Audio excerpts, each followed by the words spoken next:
안녕하세요, 여러분. 오늘은 은퇴를 앞두신 분들, 그리고 이미 은퇴하신 분들을 위한 정말 중요한 이야기를 준비했습니다. 혹시 이런 경험 있으세요? 퇴직금 받으시고 은행에 가니까 직원이 이것저것 물어보고 서류 작성하라고 하고 심지어 며칠 후에 국세청에서 전화까지 오더라는 거예요. 고객님, 어제 입금하신 돈에 대해서 확인할 게 있어서 연락드렸습니다. 그 순간 정말 심장이 덜컹하죠. 내가 뭘 잘못했나? 세금을 더 내야 하는 건가? 혹시 감옥에 가는 건 아니지? 이런 생각들이 머리를 스쳐 지나가시죠? 실제로 65세에 퇴직하신 한 공무원분 이야기를 들어보세요. 30년간 모아온 퇴직금과 개인연금 해지금으로 받은 현금이 2억 3천만 원이었어요. 은행 정기 예금으로 옮기려고 하루에 5천만 원만 넣었는데도 은행에서 자금 출처 확인서를 작성해 주세요 라고 하더니 다음날 국세청에서 전화가 온 거예요. 고객님, 어제 입금하신 5천만 원에 대해 간단한 확인이 필요합니다. 이분은 완전히 당황하셨어요. 합법적인 퇴직금인데 왜 국세청에서 연락을 하는 걸까요? 이런 일들이 요즘 정말 많이 일어나고 있어요. 내 돈인데 왜 이렇게 복잡하게 하는 거야?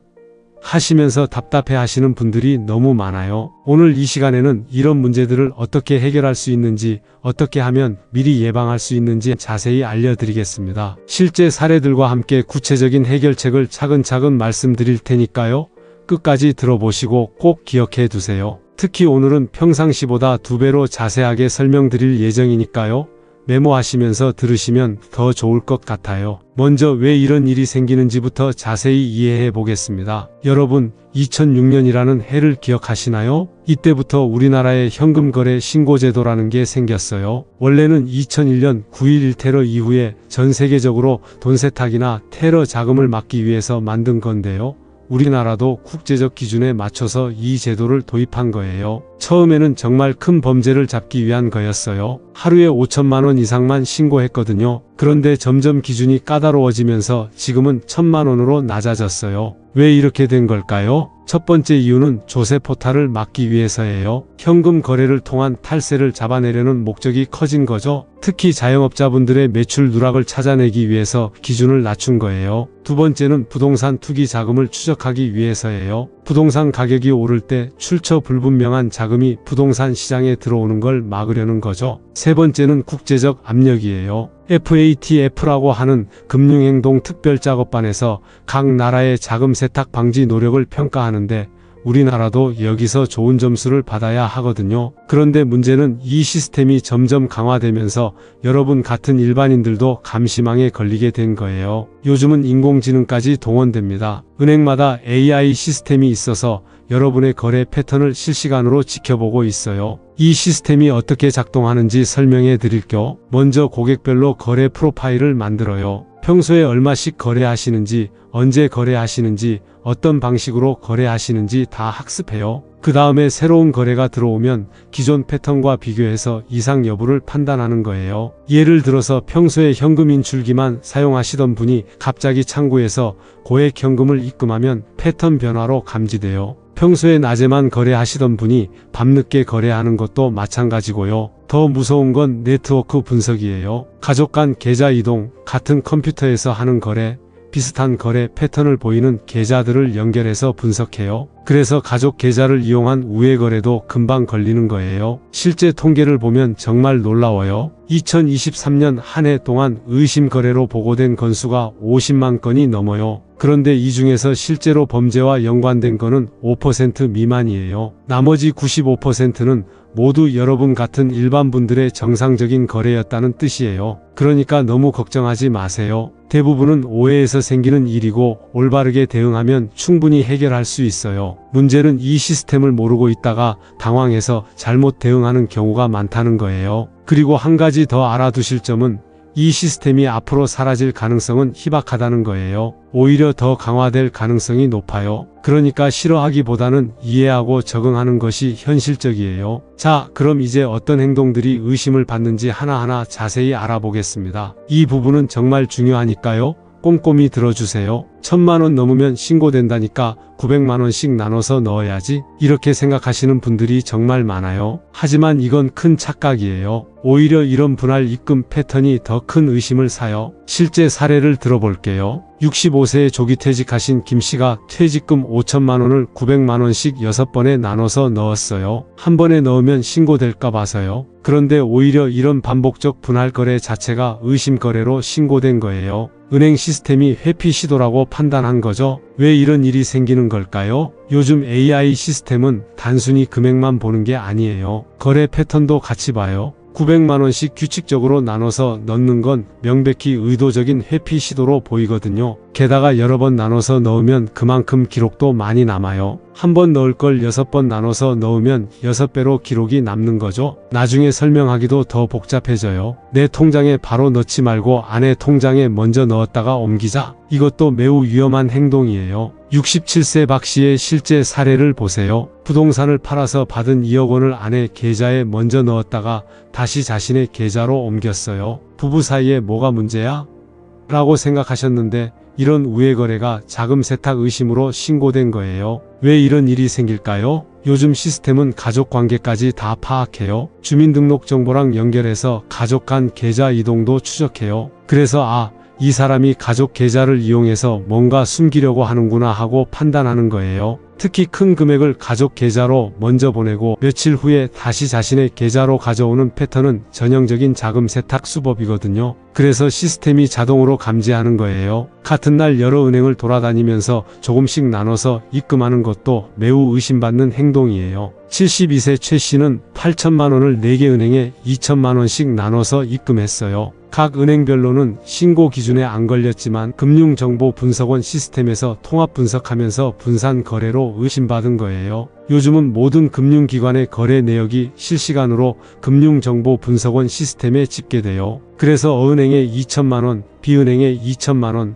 C은행에 2천만 원, D은행에 2천만 원 이런 식으로 같은 날 여러 은행에 나눠서 넣으면 이 사람이 의도적으로 분산시키고 있구나 하고 바로 걸려요. 이건 정말 많은 분들이 모르고 계시는 부분이에요. 평소에 소액 거래만 하시던 분이 갑자기 고액을 거래하면 AI 시스템이 바로 감지해요. 실제 사례로 평소에 월 100만 원 정도만 거래하시던 78세 할머니가 갑자기 3천만 원을 입금하셨어요. 그랬더니 은행 AI 시스템이 이상 거래로 감지한 거예요. 할머니는 돌아가신 남편의 보험금을 받은 거였는데 평소 패턴과 너무 달라서 의심받은 거죠. 이런 일을 피하려면 어떻게 해야 할까요? 가능하다면 큰 돈을 거래하기 6개월 전부터 조금씩 거래 규모를 늘려가시는 게 좋아요. 갑작스러운 변화보다는 점진적인 변화가 덜 의심받거든요. 요즘은 대부분 계좌 이체나 카드 결제가 일반적인데 유독 현금만 고집하시면 의심을 받을 수 있어요. 69세 이 씨는 임대 수입을 항상 현금으로만 받아서 매월 현금을 입금하셨어요. 임차인이 현금으로 주는 걸 그대로 받아서 입금한 거였는데 이런 패턴이 신고 대상이 된 거예요. 왜 굳이 현금으로만 받을까? 뭔가 숨기려는 게 있나? 하고 의심받은 거죠. 은행에서 자금 용도를 물었을 때 애매하게 답변하는 것도 의심을 키워요. 그냥 필요해서요. 나중에 쓸 일이 있어서요. 개인적인 용도예요. 이런 식으로 답변하시면 은행 직원이 뭔가 숨기려는 게 있나? 하고 의심하게 돼요. 대신 구체적으로 말씀하세요. 퇴직금이에요. 부동산 판 돈이에요. 보험금 받은 거예요. 생활비로 쓸 거예요. 이렇게 명확하게 말씀하시는 게 좋아요. 빨리 처리해 주세요. 서류 작성 안 해도 되죠? 간단히 끝낼 수 없나요? 이런 태도를 보이면 은행 직원이 뭔가 급하게 처리하려는 이유가 있나? 하고 의심하게 돼요. 오히려 차분하고 협조적인 태도를 보이시는 게 좋아요. 필요한 서류가 있으면 말씀해 주세요. 시간이 좀 걸려도 괜찮아요. 이런 식으로요. 본인이 아닌 다른 사람 명의로 계좌를 개설하거나 거래하는 경우도 매우 위험해요. 특히 고령자를 이용한 대포통장 의심을 받을 수 있어요. 현금 입금 후 바로 해외 송금을 하거나 해외에서 돈을 받은 후 현금으로 인출하는 패턴도 의심받아요. 개인 사업자가 사업 규모에 비해 과도한 현금을 거래하는 경우도 문제가 돼요. 월 매출 500만 원인 식당 사장이 갑자기 5천만 원을 입금하면 의심 거래가 되는 거죠. 은행 마감 시간 직전이나 공휴일 전에 집중적으로 거래하는 패턴도 의심 대상이에요. 왜 하필 이 시간에? 하고 의심받는 거죠. 이런 행동들을 정리해보면 결국 뭔가 의도적으로 숨기려고 하는구나 하는 인상을 주는 모든 행동들이 위험하다는 걸 알 수 있어요. 그러니까 최대한 자연스럽고 투명하게 거래하시는 게 가장 안전해요. 자, 이제 본격적으로 해결책을 알려드리겠습니다. 먼저 퇴직금부터 자세히 볼까요? 퇴직 전 완벽한 계획 수립을 해야 됩니다. 퇴직금 처리는 퇴직하기 전부터 계획을 세워야 하는데 적어도 퇴직 6개월 전부터 준비하시는 게 좋아요. 먼저 퇴직금 예상액을 정확히 계산해 보세요. 회사 인사팀에 문의하시면 대략적인 금액을 알려줄 거예요. 그 다음에 이 돈을 어떻게 활용할지 구체적인 계획을 세우세요. 실제 사례로 63세에 퇴직하신 김 씨의 계획을 보여드릴게요. 퇴직금 예상액이 1억 8천만 원이었는데 이렇게 계획을 세우셨어요. 각기 6천만 원을 부부 공동명의 정기예금, 자녀 2명에게 각각 3천만 원씩 증여, 주택담보대출 상환으로 이렇게 미리 계획을 세워두니까 퇴직금을 받은 후에 당황하지 않고 체계적으로 처리할 수 있었어요. 여러분도 이런 식으로 미리 계획을 세워보세요. 전액을 가족에게 증여할 것인지, 일부는 투자할 것인지, 생활비로 사용할 것인지, 대출 상환에 쓸 것인지 구체적으로 정해두시는 게 좋아요. 퇴직금을 입금하기 전에 반드시 준비해야 할 서류들이 있어요. 이걸 미리 준비해두면 은행에서 문제 제기할 일이 거의 없어요. 가장 중요한 서류는 퇴직소득 원천징수 영수증, 이게 제일 중요해요. 이 서류에는 퇴직금 지급액, 세금 납부 내역이 모두 기록되어 있어서 자금 출처를 명확히 증명할 수 있거든요. 회사에서 퇴직금을 줄 때 반드시 같이 줘야 하는 서류예요. 회사에서 발급받는 공식 문서로 퇴직 일자와 사유가 명시되어 있어요. 언제 퇴직했고 왜 퇴직했는지가 명확히 나와 있어서 퇴직금의 정당성을 증명해 주는 거죠. 퇴직금 계산 근거를 보여줄 수 있어서 자금의 정당성을 입증하는 데 도움이 돼요. 이 정도 급여를 받던 사람이니까 퇴직금도 이 정도가 맞겠구나 하고 이해할 수 있거든요. 62세에 퇴직하신 김 씨는 퇴직금 1억 5천만 원을 입금하기 전에 은행에 미리 연락했어요. 안녕하세요. 내일 퇴직금을 입금하려고 하는데 어떤 서류가 필요한가요? 은행에서는 퇴직소득 원천징수 영수증과 퇴직증명서를 준비해 달라고 했고 김 씨는 이 서류들을 준비해서 방문했어요. 결과적으로 아무런 의심거래 보고 없이 깔끔하게 입금을 마칠 수 있었어요. 이게 바로 올바른 방법이에요. 미리 은행에 연락해서 필요한 서류를 확인하고 그걸 준비해서 가는 거죠. 퇴직금을 받는 방법에는 여러 가지가 있어요. 현금으로 받을 수도 있고 회사 계좌에서 본인 계좌로 바로 이체할 수도 있어요. 가능하면 현금으로 받지 마시고 회사에서 바로 본인 계좌로 이체해 달라고 하세요. 이게 가장 안전한 방법이에요. 왜냐하면 현금으로 받으면 여러 가지 문제가 생길 수 있거든요. 집에 보관하는 동안 위험하기도 하고 나중에 은행에 입금할 때 이 현금이 어디서 나온 거예요? 하고 의심받을 수도 있어요. 특히 현금으로 받아서 집에 며칠 보관했다가 은행에 가면 왜 며칠 동안 보관하고 있었어요? 하고 물을 수 있어요. 그러면 설명하기가 복잡해지죠. 그래도 현금으로 받을 수밖에 없는 상황이라면 받자마자 바로 은행에 가세요. 시간이 오래 지날수록 설명하기 어려워져요. 그리고 현금으로 받을 때는 반드시 영수증을 받으세요. 퇴직금을 현금으로 수령했다는 확인서를 회사에서 발급받아야 해요. 퇴직금을 자녀들한테 나눠주실 계획이라면 반드시 이 순서를 지켜야 합니다. 올바른 순서는 먼저 증여신고를 하세요. 그 다음에 퇴직금을 받으세요. 마지막에 신고한 대로 증여하세요. 절대로 순서를 바꾸면 안 돼요. 많은 분들이 실수하시는 부분이 바로 이거예요. 퇴직금을 먼저 받고 자녀들한테 돈을 먼저 주고 나중에 증여신고를 하시는 경우가 많아요. 그러면 문제가 될 수 있어요. 2024년 증여공제 한도로는 배우자는 6억 원까지, 자녀는 5천만 원까지, 부모는 5천만 원까지 증여세가 없습니다. 이 한도는 10년마다 새로 적용되니까 계획적으로 활용하시면 세금을 많이 아낄 수 있어요. 65세에 퇴직하신 박 씨의 사례를 보세요. 퇴직금이 1억 5천만 원이었는데 자녀 3명에게 각각 5천만 원씩 나눠주려고 했어요. 박 씨는 퇴직 1개월 전에 미리 홈택스에 들어가서 증여신고를 3건 모두 완료했어요. 그 다음에 퇴직금을 받은 후 바로 신고한 대로 각 자녀 계좌에 5천만 원씩 이체했어요. 증여신고가 미리 되어 있었기 때문에 국세청에서 별도 연락이 오지 않았어요. 완벽한 처리였죠? 입금 과정에서 주의사항에 대해 알아볼게요. 실제로 은행에 가서 입금할 때도 주의할 점들이 있어요. 큰 금액을 입금할 때는 미리 은행에 연락해서 예약하고 가시는 게 좋아요. 내일 퇴직금 1억 원을 입금하려고 하는데 몇 시에 가면 좋을까요?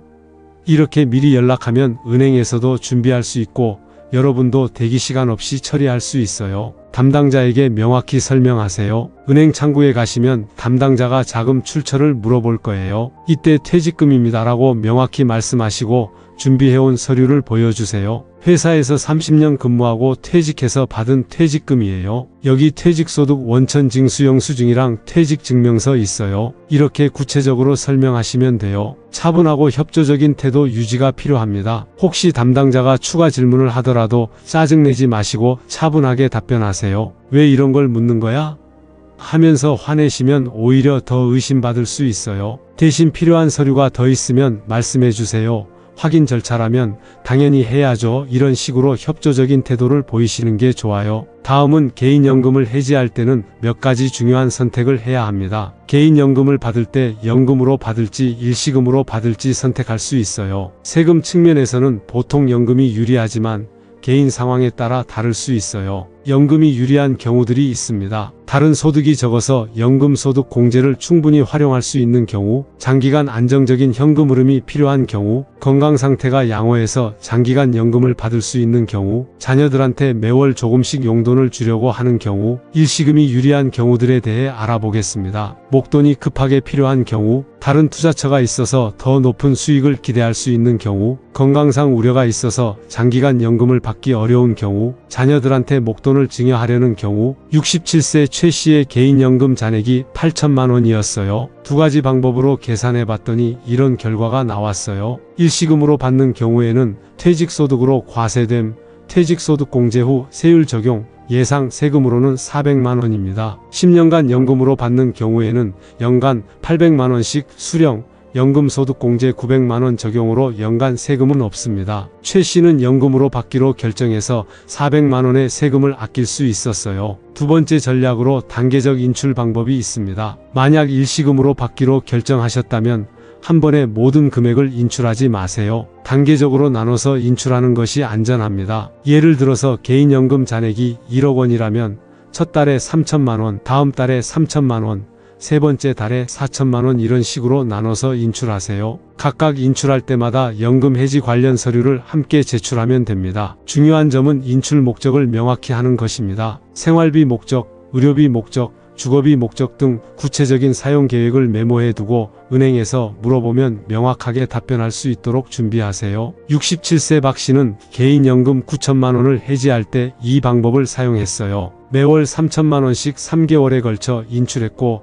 각각 생활비, 의료비, 주거 개선비 목적으로 명시했어요. 결과적으로 아무런 문제 없이 해지 과정을 마칠 수 있었습니다. 부동산 매각 후 완벽 처리법에 대해 알아보도록 하겠습니다. 은퇴 후에 큰 집을 팔고 작은 집으로 이사하시는 분들이 많죠. 이때 매각 대금 처리가 정말 중요해요. 우선 매도 전 세금 계획 수립이 중요합니다. 부동산을 팔기 전에 먼저 양도소득세가 얼마나 나올지 계산해 보세요. 세무사와 상담받아서 정확한 세금을 미리 파악하는 게 좋아요. 1주택자 비과세 요건 확인을 해야 하는데요. 2년 이상 보유해야 하고 2년 이상 실제로 거주하며 기준시가 12억 원 이하여야 합니다.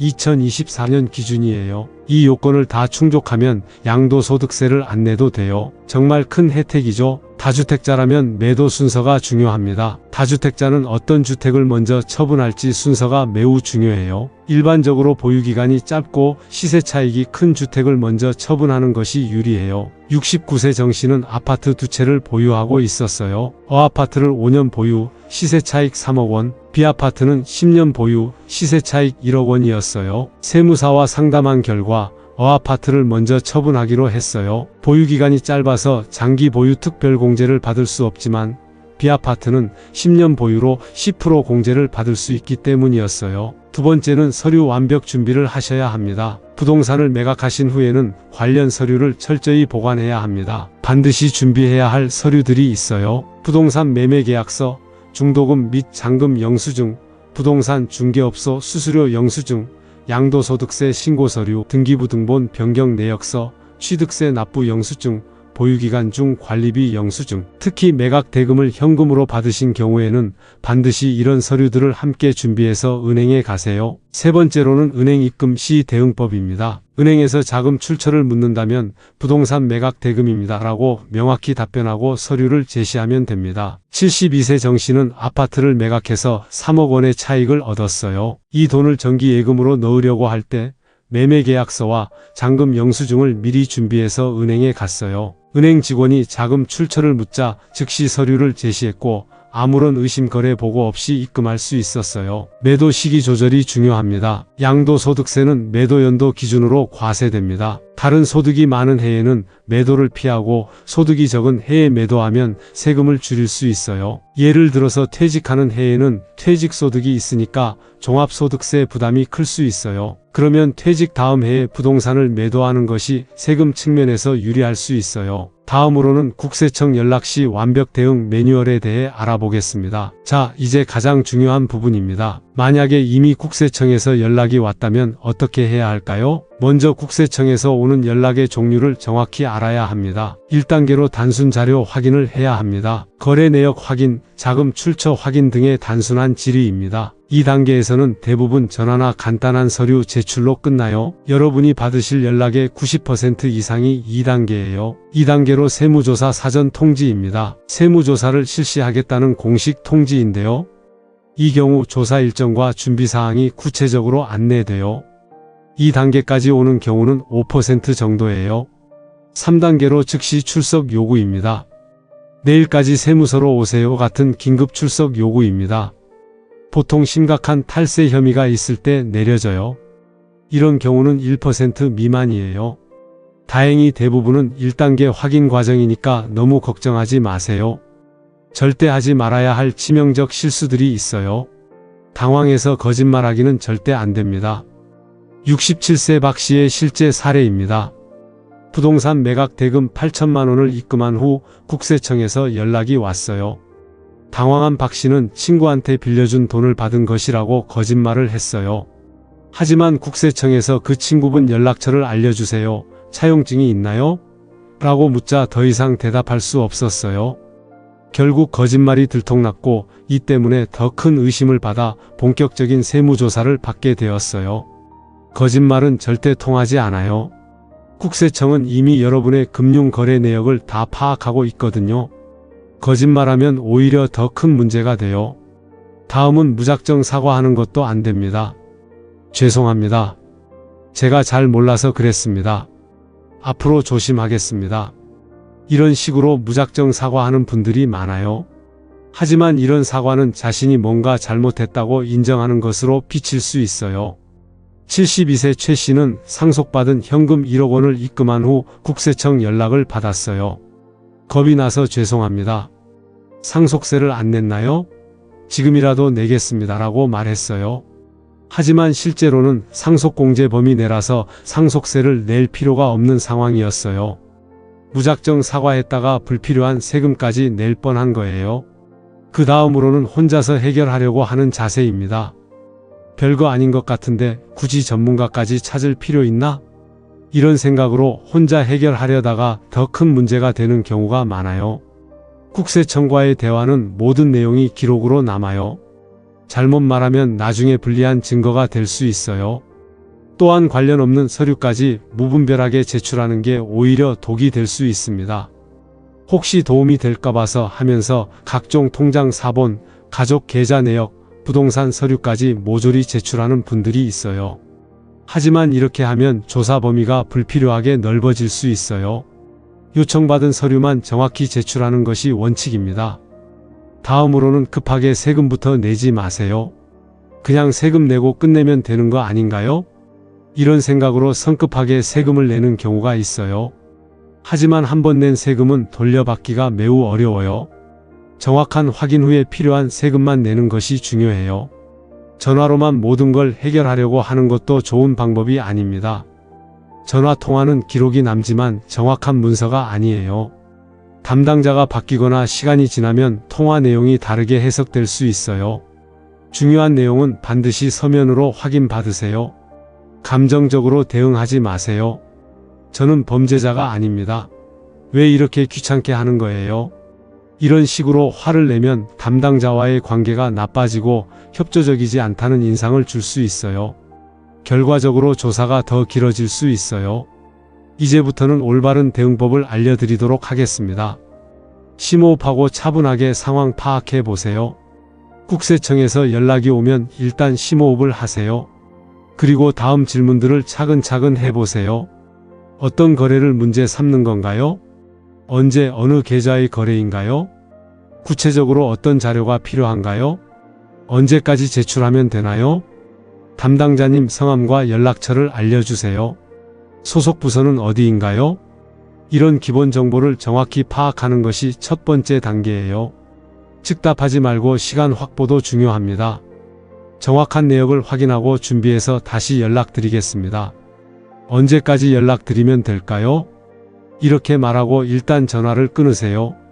충분히 준비할 시간을 확보하는 것이 중요해요. 국세청도 합리적인 준비 시간은 인정해줘요. 보통 일주일 정도는 시간을 줘요. 그리고 전문가와 상의하세요. 세무사나 회계사에게 상황을 설명하고 조언을 구하세요. 전문가는 어떤 자료를 준비해야 하는지, 어떻게 대응해야 하는지 구체적으로 안내해 줄 수 있어요. 전문가 비용이 부담된다면 국세청 납세자보호관실에 상담을 요청할 수도 있어요.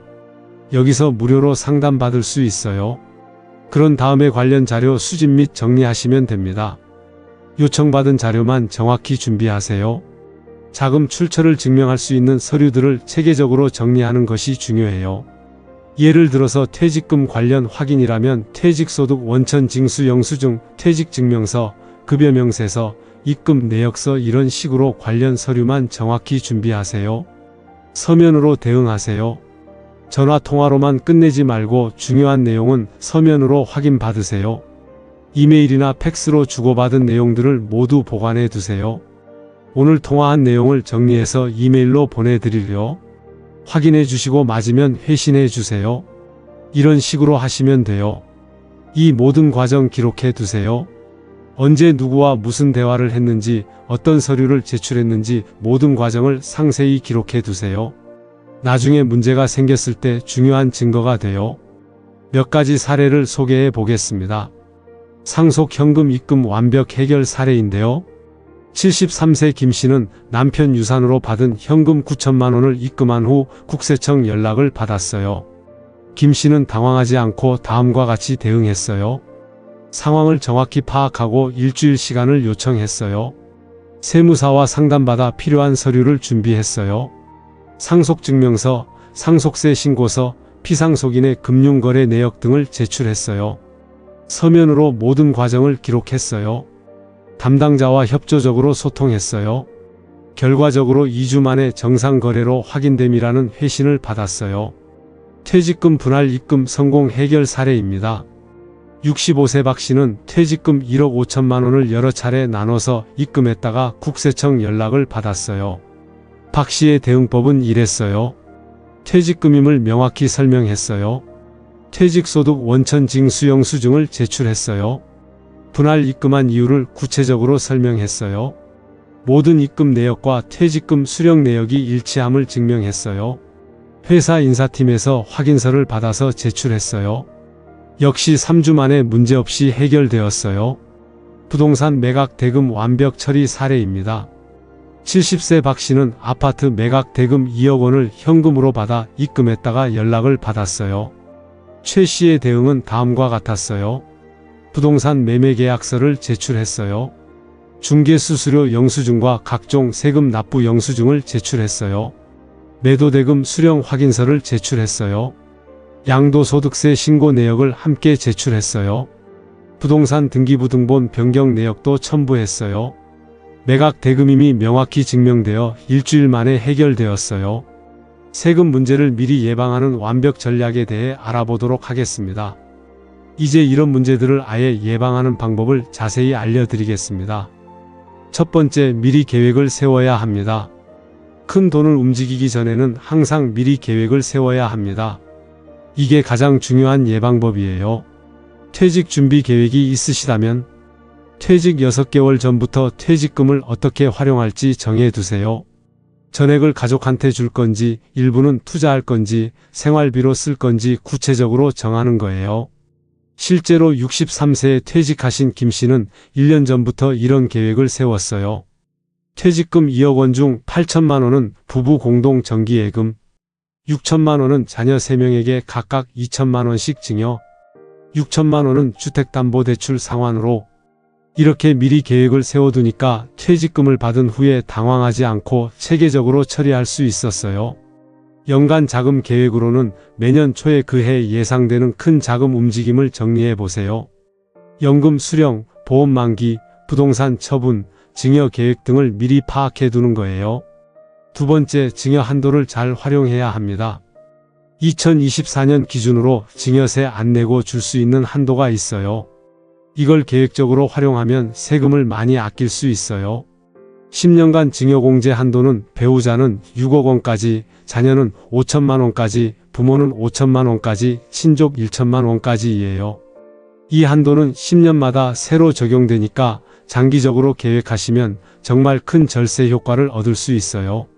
세 번째, 기록을 철저히 남겨야 합니다. 모든 현금 거래에 대해서 아래 내용을 기록해 두세요. 언제 거래 날짜와 시간, 어디서 어느 은행, 어느 지점, 누가 거래 당사자, 무엇을, 구체적인 거래 내용, 왜, 거래 목적과 이유, 어떻게, 거래 방법. 실제로 68세 오 씨는 모든 거래를 엑셀 파일로 기록해 뒀어요. 날짜, 금액, 출처, 용도, 관련 서류까지 다 정리해 뒀더니 나중에 국세청에서 문의가 왔을 때 바로 답변할 수 있었어요. 네 번째, 정기적으로 점검해야 합니다. 6개월마다 한 번씩 자신의 거래 내역을 점검해 보세요. 뭔가 이상한 패턴이 있는지, 놓친 신고가 있는지 확인하는 거예요.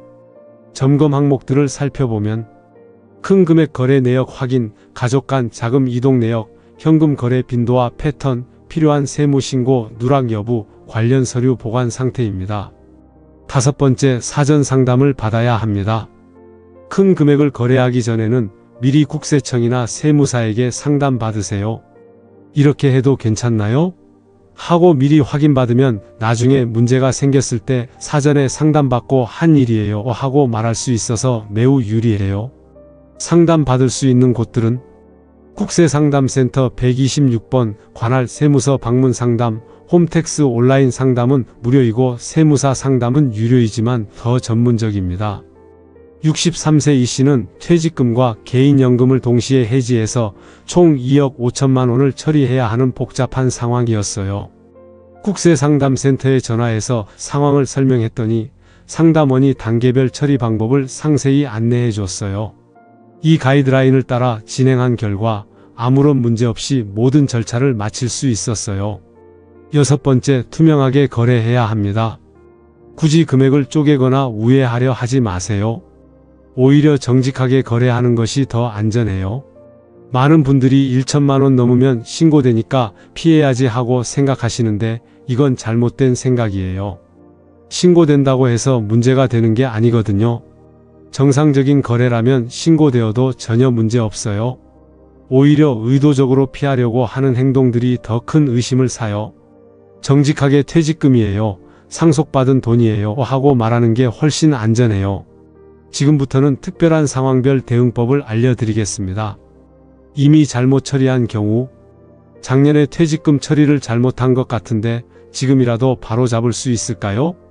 이런 걱정하시는 분들이 많아요. 다행히 대부분 해결할 수 있어요. 누락된 신고를 바로 잡을 수 있습니다. 증여세나 양도소득세 신고를 누락했다면 자진신고를 통해 가산세를 줄일 수 있어요. 자진신고 시 가산세 경감이 있는데요. 무신고가산세는 20%에서 5%로 납부지연가산세는 연 10.95%에서 연 7.3%로 경감시킬 수 있어요. 66세 박 씨는 작년에 부동산을 매도했지만 양도소득세 신고를 깜빡했어요. 올해 3월에 뒤늦게 깨달았지만 자진신고를 통해 문제를 해결했어요. 원래 내야 할 금액이 세금 1,500만 원에 무신고가산세 20%인 300만 원으로 총 납부액이 1,800만 원이었습니다. 자진신고 후를 보면 세금 1,500만원에 무신고가산세 5% 75만원으로 총 납부액은 1,575만원으로 절약액이 무려 225만원입니다. 잘못된 신고 수정하는 경우도 있습니다. 이미 신고했지만 잘못된 내용이 있다면 경정청구를 통해 수정할 수 있어요. 경정청구는 법정신고 기한으로부터 5년 이내에 가능해요. 가족이 대신 처리하는 경우, 고령이시거나 몸이 불편해서 자녀가 대신 처리해야 하는 경우가 있어요. 이때는 반드시 위임장을 준비하시면 됩니다. 그리고 대리인이 거래할 때는 본인을 대신해서 처리하는 것임을 명확히 밝히세요. 급하게 처리해야 하는 경우, 의료비나 긴급 상황으로 급하게 큰 돈이 필요한 경우가 있어요. 이때도 당황하지 마시고 절차를 밟으세요. 은행에 미리 연락해서 응급 상황으로 급하게 처리해야 한다고 말씀하시면 최대한 신속하게 도와줄 거예요.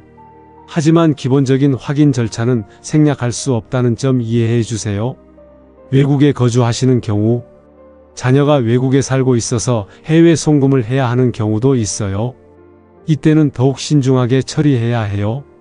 해외 송금 시 주의사항이 몇 가지 있습니다. 송금 목적이 생활비 지원인지 학비인지 등을 명확히 해야 하고 가족관계 증명서 준비, 송금 한도를 확인하셔야 합니다. 연간 5만 달러 한도가 있으니 참고하세요. 그리고 관련 서류는 보관해 두세요. 자, 지금까지 정말 많은 내용을 말씀드렸는데요. 핵심만 다시 한번 정리해 드릴게요. 즉시 실천할 수 있는 5가지 핵심 원칙입니다. 첫째, 현금 거래할 때는 의심받을 만한 행동들을 피하세요. 금액 쪼개기, 가족 계좌 돌려막기, 여러 은행 동시 이용 같은 건 절대 하지 마세요. 둘째, 퇴직금이나 연금 받을 때는 미리 서류를 준비하시고 가능하면 현금보다는 계좌이체로 받으세요. 투명하게 처리하는 게 가장 안전해요. 셋째, 가족한테 돈을 주실 때는 반드시 증여신고를 먼저 하시고 그 다음에 실제로 돈을 주세요.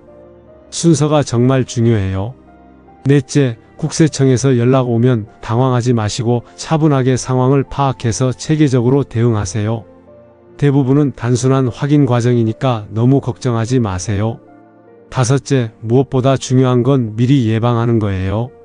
큰 돈을 움직이기 전에는 항상 사전에 계획을 세우시고 상담받으세요. 여러분, 세금 문제는 복잡해 보이지만 차근차근 준비하면 충분히 관리할 수 있어요. 오늘 말씀드린 내용들을 잘 기억해 두시고 혹시 궁금한 점이 있으시면 주저하지 말고 전문가에게 상담받으세요. 무엇보다 중요한 건 내 돈 내 마음대로라는 생각보다는 어떻게 하면 안전하고 합법적으로 처리할까를 먼저 생각하시는 거예요. 조금 번거로울 수 있지만 이런 절차들이 결국은 여러분을 보호해주는 장치예요. 그리고 혹시 이미 문제가 생긴 상황이라면 절망하지 마세요. 자진신고나 경정청구를 통해 충분히 해결할 수 있어요. 중요한 것은 빨리 움직이는 거예요. 시간이 지날수록 해결하기 어려워지거든요. 앞으로의 변화에 대비하세요. 이런 현금 거래 감시 시스템은 앞으로 더 강화될 가능성이 높아요. 인공지능 기술이 발달하면서 더욱 정교한 모니터링이 가능해질 거예요. 그러니까 지금부터라도 투명하고 체계적인 자금 관리 습관을 만들어 두시는 게 좋아요. 건강한 노후를 위한 조언으로는 은퇴 후의 자금 관리는 단순히 세금 문제만이 아니에요. 여러분의 노후 생활 전체와 관련된 중요한 문제예요. 오늘 배운 내용들을 바탕으로 해서 더 안전하고 체계적인 노후 자금 관리를 하시기 바랍니다. 특히 가족들과도 이런 내용들을 공유하세요. 나중에 상속이나 증여 문제가 생겼을 때 가족들도 어떻게 대응해야 하는지 알고 있어야 해요. 세무 관련 법규는 계속 바뀌어요. 1년에 한 번 정도는 최신 정보를 확인해 보시는 것을 추천해요. 국세청 홈택스나 세무사 상담을 통해서 변경된 내용들을 체크해 보세요. 마지막으로 오늘 이 방송이 여러분께 실질적인 도움이 되었기를 진심으로 바라요. 은퇴 준비와 은퇴 후 생활이 더 안전하고 편안하기를 기원합니다. 혹시 추가로 궁금한 점이 있으시거나 더 자세한 상담이 필요하시면 전문가의 도움을 받으시기 바라고요. 다음에도 더 유용한 정보로 찾아뵙겠습니다. 오늘 긴 시간 들어주셔서 정말 감사합니다. 모든 분들의 건강하고 안전한 노후를 응원합니다. 감사합니다.